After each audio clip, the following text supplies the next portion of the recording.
This is a Chefs Without Restaurants mini episode on what it means to be a chef with Russ, Zito. Good morning, good afternoon, good evening, whenever you're listening to this. This is Chris, and you're listening to Chefs Without Restaurants, the podcast where I normally speak with culinary entrepreneurs and people in the food and beverage industry not working in a traditional restaurant setting. Today is one of my mini What is a Chef episodes, and it's with Chef Russ Zito. Chef Zito is an instructor at Johnson & Wales University, and I had him, I guess it's been 26 years now, back when I was in culinary school. He was also my senior advisor and had to sign off on my externship project. On the podcast, I talked to a lot of guests about culinary school, whether they went to it, whether they think it's worth it, but I've never actually had a culinary instructor on the show, which is one of the reasons I wanted to get Chef Russ on the show. The full podcast episode will be coming out in a few weeks, but I asked him the question what it means to be a chef. He doesn't come out and say the words either leadership or mentorship, but that's what he's really going to get into here. And I want to kind of expand on that a little bit from my own personal experiences. I've seen a lack of leadership and mentorship in this industry. I think sometimes it comes down to staffing issues. You know, you're new on a job and they really need you to hit the ground running, and you don't necessarily get the training that you need or proper mentorship. I think it's especially challenging when you come in at a managerial level. You know, it's funny, I came out of culinary school with a culinary degree. So, you know, on one hand, they expect that you're going to be able to run and lead a kitchen, even though a lot of people will also tell you that being in culinary school isn't a real world experience. So that's a paradox. You know, I had an experience where I was hired as an executive chef, and literally on my first day, my GM took me to my office. I had been there like 5 minutes. And she said, "Here's your office," and introduced me to my sous chef and then left me. And I was new to this company. There was no real training there, and I just had to hit the ground running. And that didn't set me up for success. And I think, you know, my staff somewhat even held it against me, because while I was a chef and I knew how to cook, I was new to this company. And over time, you know, I learned their policies and how they did things. But I just wish I'd gotten more guidance from the start, you know, set me up to be successful. And this was not the first time this happened. It happened so many times. You were just expected to know what you were doing and run with it. I have a lot more thoughts on this, and this could totally be a whole episode. But this is just my way of saying that I really do appreciate chefs like Chef Zito, especially in culinary school, because they're there to teach you, to guide you, to lead you. He also talks about how he learns as much from his students as they learn from him. And I think that's a really good trait to have in a leader, putting your ego aside and being humble and realizing that just because for whatever reason you're in charge of a team or leading a class, that you can still learn from the people around you. So I hope you enjoy this segment. Please come back and listen to the full episode when that comes out. If you just go ahead and subscribe right now on whatever platform you're listening to, you will know when the new episode comes out. Thanks so much for listening. I really appreciate it. And please stay tuned after the episode. There's a little bit about sponsorship. I've set up a new page on our website. It's chefswithoutrestaurants.com/sponsors, where you can find all the info of the sponsors and affiliates we're working with. I'd really appreciate you sticking around for that. And here's the episode. Well, one of the questions I always ask on this podcast is, what does it mean to you to be a chef? Because for so long, we framed that around a guy who works in a restaurant, and it's so much more than that. So what are some of the ways that you would define a chef? That's incredible. Yeah, people ask me what I do, and I'm like, I'm really just a cook. You know, I cook food. You know, and a chef has a set of skills that are very different from a cook per se. You know, what I see as being a chef has changed a lot in my 26 years at Johnson & Wales, but also in the time that I spent in the industry before, the time that I spent in the industry in the military, and the time that I'll probably spend from now until, you know, I'm not chefing anymore, if that's what it is. But people say, "Hey, chef, what do you do?" I'm like, well, I work with a bunch of young people that want to know everything I know, you know.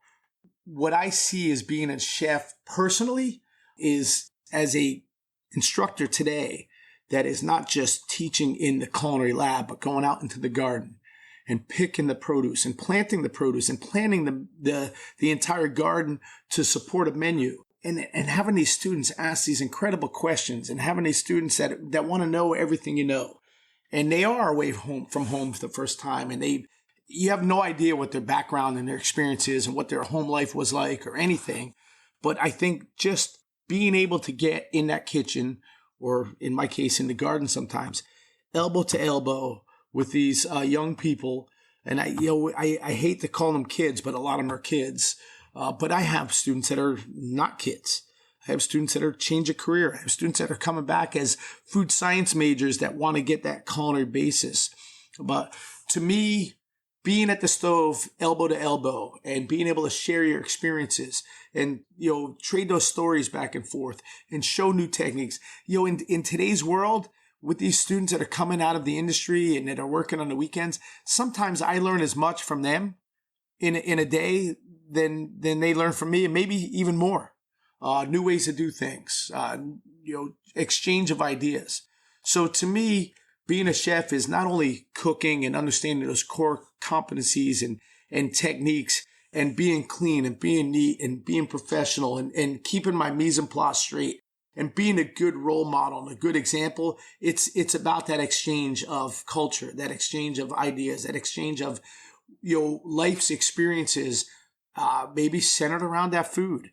They say if you smell a smell or you taste a taste that brings you back to your grandmother's house at Thanksgiving or an event or a birthday party, I think that's all about, being a chef as well, and understanding those experiences and how to recreate them in your establishment with your guests, and educating your guests, and just really sharing all that.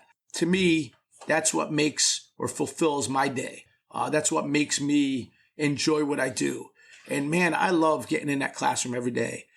Even if it's the same group of students, and you get to know them 6 hours a day at the stove, you get to know people.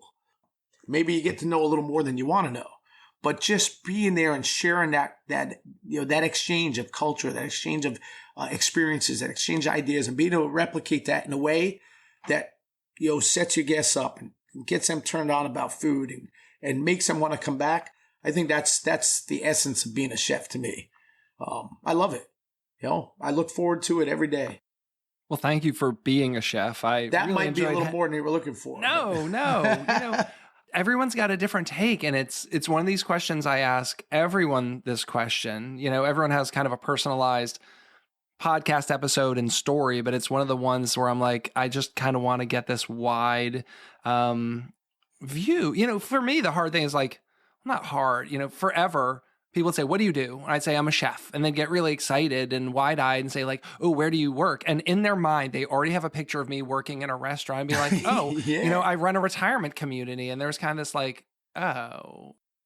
some people say you have to be a leader, or you have to have a team, is what I hear a lot from other people. Yeah, but even if you're doing that, you always have a team. It may be different people on your team every day you work, but you have a team. There's some nitpicking and some gatekeeping there, and, it's an interesting conversation. Thank you so much for listening to this episode. Again, my full conversation with Chef Zito will be coming out in a couple weeks. I usually do this at the beginning of the episode, but today I dropped it at the end. So, as you know, this show would not be made possible without the support of our sponsors.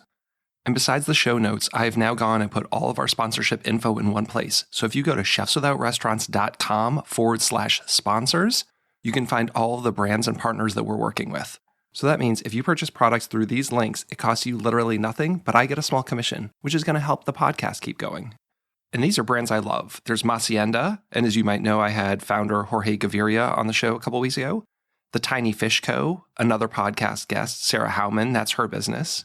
Vosteed Knives, Truff, Tillet, all these businesses. If you want to pick up their products, just use our affiliate link and you'll be helping out the podcast. On that site, you can also find links to our Patreon, where there's different sponsorship tier levels. Or if you just want to help us out, you can throw us some money at Venmo or buy me a coffee. But the podcast really relies on our podcast sponsors. And this year's annual sponsor has been the United States Personal Chef Association. I'm really grateful that they decided to sponsor the podcast for the whole year. You can find all the info on how to connect with them by going to chefswithoutrestaurants.com/sponsors. So here's a word from the United States Personal Chef Association. Over the past 30 years, the world of the personal chef has grown in importance to fulfill those dining needs. While the pandemic certainly upended the restaurant experience, it allowed personal chefs to close that dining gap. Central to all of that is the United States Personal Chef Association. Representing nearly 1,000 chefs around the U.S. and Canada, USPCA provides a strategic backbone to those chefs that includes liability insurance, training, communications, certification, and more. It's a reassurance to consumers that the chef coming into their home is prepared to offer them an experience with their meal. USPCA provides training to become a personal chef through our preparatory membership. Looking to showcase your products or services to our chefs and their clients? Partnership opportunities are available. Call Angela today at 1-800-995-2138, extension 705, or email her at aprather@uspca.com for membership and partner info. Go to chefswithoutrestaurants.org to find our Facebook group, mailing list, and chef database. The community's free to join. You'll get gig opportunities, advice on building and growing your business, and you'll never miss an episode of our podcast. Have a great week.